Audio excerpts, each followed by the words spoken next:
22 years on the lift, and I can tell which Audis hit 200,000 miles just from the service history.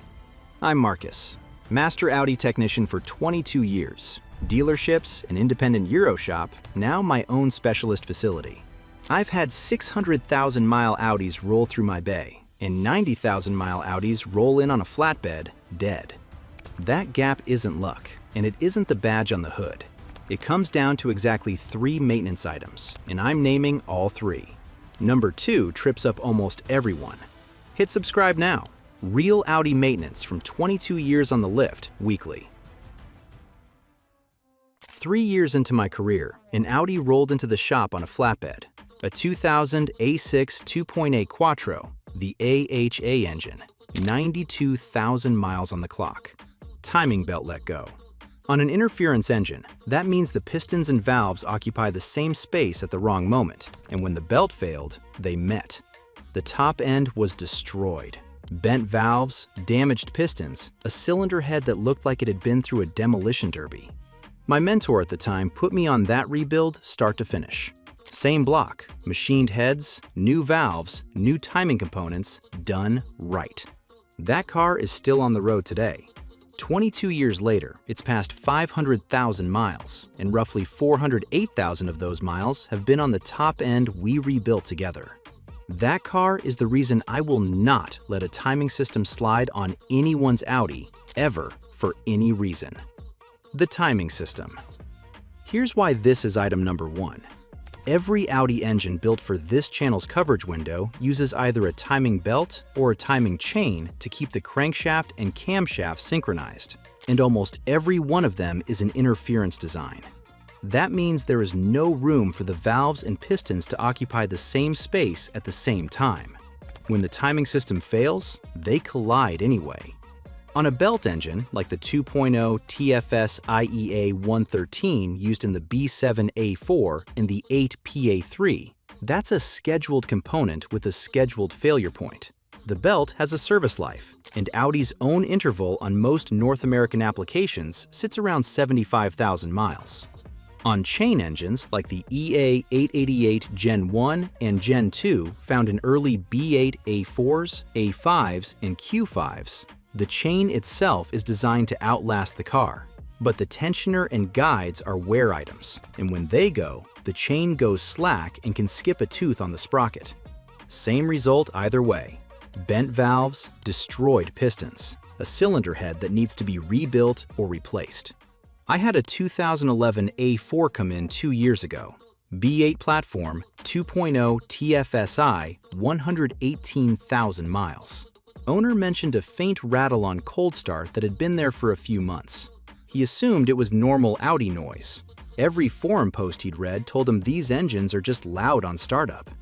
It wasn't normal. That rattle was the timing chain tensioner losing its grip, and 3 weeks after he brought it in, before we could get him scheduled, the chain skipped.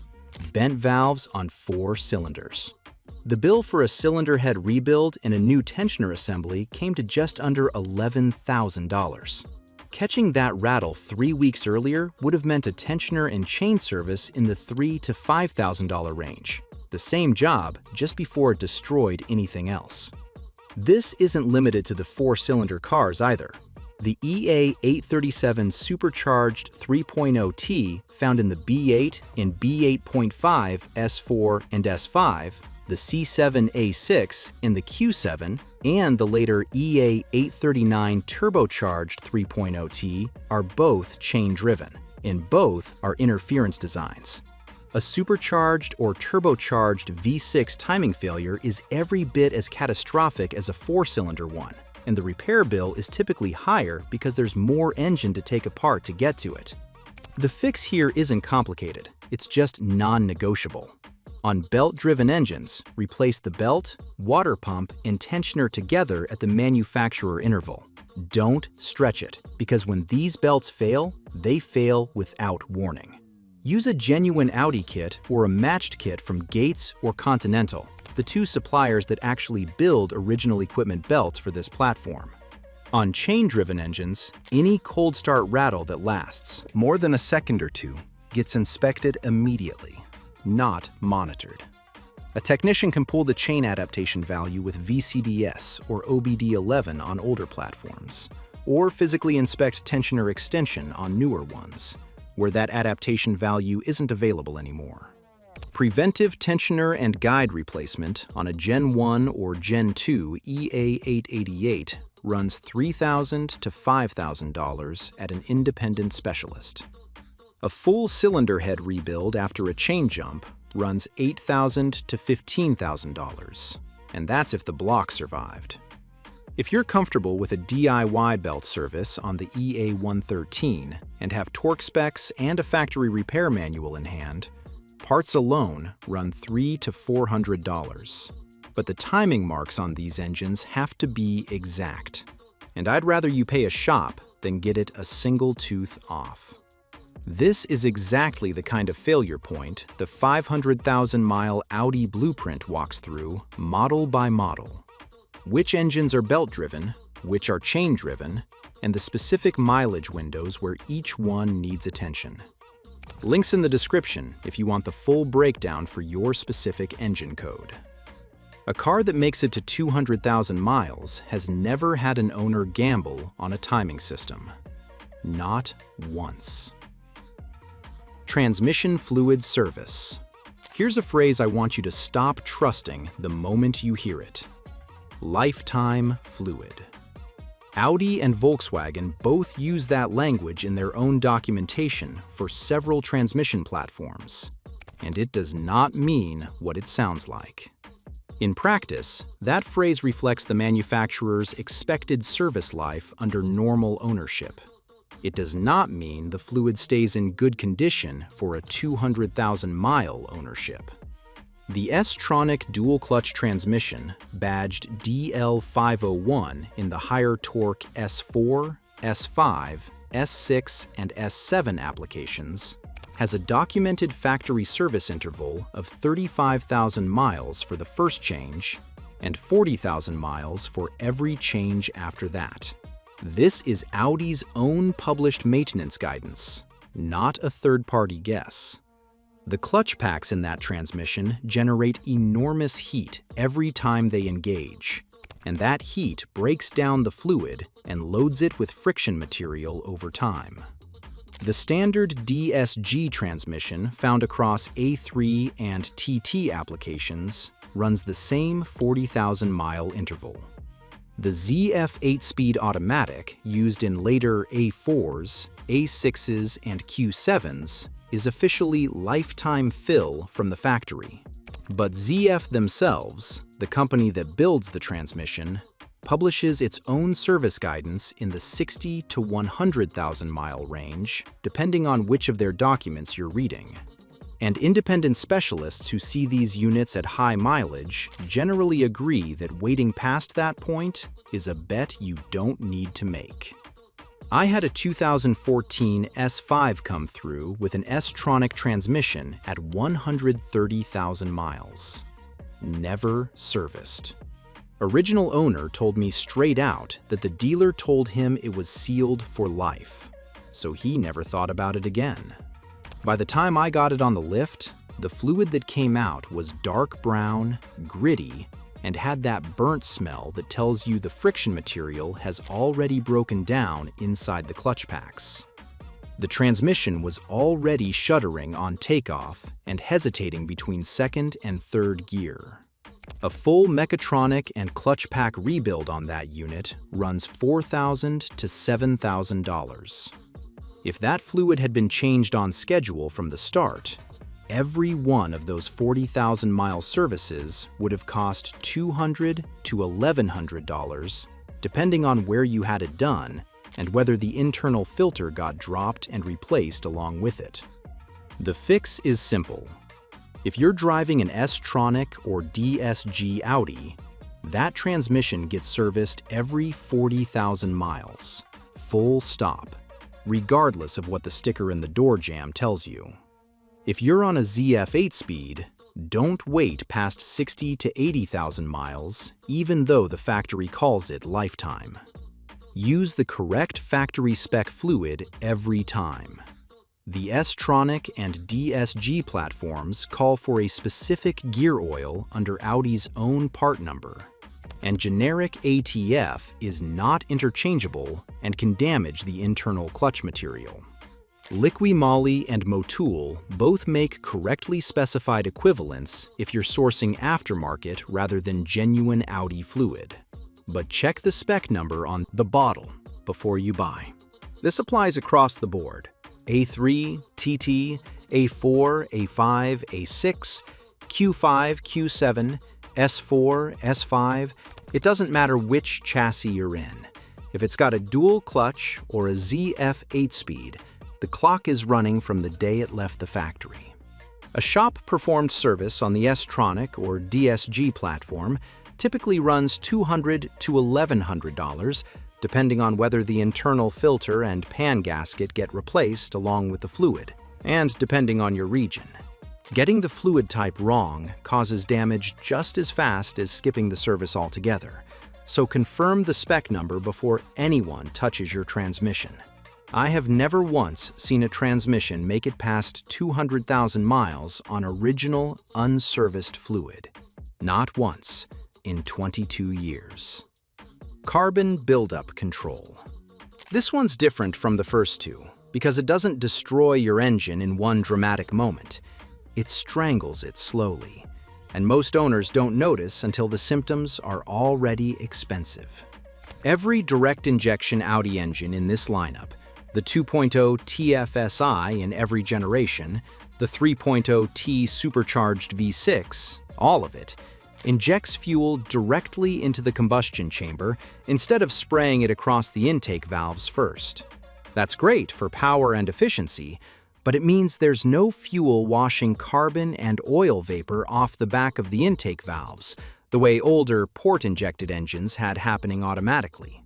Oil vapor from the PCV system settles on those valves, bakes on with heat, and builds into a hard carbon layer over time. It's not a defect. It's a known characteristic of how these engines are designed, and it happens to every single one eventually. A worn PCV valve accelerates this dramatically because a failing diaphragm lets more oil vapor into the intake path than the engine was designed to handle. I had a 2018 Q5 in the shop with the Gen 3 2.0 TFSI at 94,000 miles. Rough idle, a mild hesitation under light throttle, and a slight loss of power the owner had chalked up to just getting older as a car. Compression was fine, no fault codes worth chasing. The intake valves told the real story. Carbon buildup thick enough that airflow into 2 of the 4 cylinders was visibly restricted. The PCV valve diaphragm had failed months earlier, and nobody caught it. Walnut blasting the intake and replacing the PCV valve ran just under $900 total. If the PCV valve alone had been replaced when it first started failing, that's an $80 to $150 part, and the carbon buildup never gets as severe. This isn't a 2.0 T only problem either. The EA837 supercharged 3.0 T carries the exact same direct injection design and builds carbon the same way, just behind a supercharger instead of a turbo. On the V6, getting to the intake valves means removing the supercharger and both intake manifolds, which is a full day of labor rather than a few hours, and it pushes the total bill higher than the 4-cylinder version of this same service. The fix here is proactive, not reactive. Have your PCV system checked at every major service. It's a cheap part, and catching a failing diaphragm early is one of the biggest things you can do to slow this whole process down. Beyond that, the interval depends on which generation you're driving. On Gen 1 and Gen 2 engines, plan on a first walnut blasting service somewhere in the 40 to 60,000 mile range. Gen 3 engines run a revised PCV design that slows the buildup, so specialists generally push that first service out to 60 to 80,000 miles. Earlier on either generation, if you do a lot of short trips that never let the engine reach full operating temperature. Independent specialists run this service in the $400 to $700 range on most 2.0T applications, and higher on the V6 given the added labor. Dealers and shops that don't do it often quote well over $1,000. A capable DIYer with a walnut blasting kit and a factory repair manual can do the 2.0T version for well under $200 in equipment and media. Though budget a full day the first time through, and understand that any foreign material that gets into an open cylinder during the job turns a cleaning into a much bigger repair. Skip this long enough, and you're not just looking at a cleaning bill. Severe prolonged carbon buildup restricts airflow enough to affect combustion efficiency across multiple cylinders, and in the worst cases I've seen, it contributes to misfires that get blamed on coils or plugs, when the real problem was sitting on the back of the intake valve the whole time. The pattern. Here's what ties all three of these together, and it's the same thing every time. Oil changes matter. Brake fluid matters. Cabin filters matter. But none of those items on their own are the difference between an Audi that makes it to 200,000 miles and one that doesn't. The timing system, the transmission fluid, and carbon buildup control are different. Neglect any one of them long enough, and the damage isn't a repair bill. It's a rebuild, a replacement, or a car that never quite runs right again. I think about that A6 on the flatbed more than owners probably realize. Every timing belt I replace on schedule, every S-tronic service I do at 40,000 miles, every PCV valve I catch before it fails. That's 22 years of learning the hard way what happens when these three things get ignored, and making sure it doesn't happen to somebody else's car. If you want the complete mileage roadmap for your specific engine and transmission combination, the 500,000-mile Audi blueprint has it laid out generation by generation, with every interval and every warning sign in one place. Links in the description. Subscribe if this kind of straight-talk maintenance breakdown is useful to you. More of it every week, built on 22 years of actually doing this work, not reading it off a service sheet.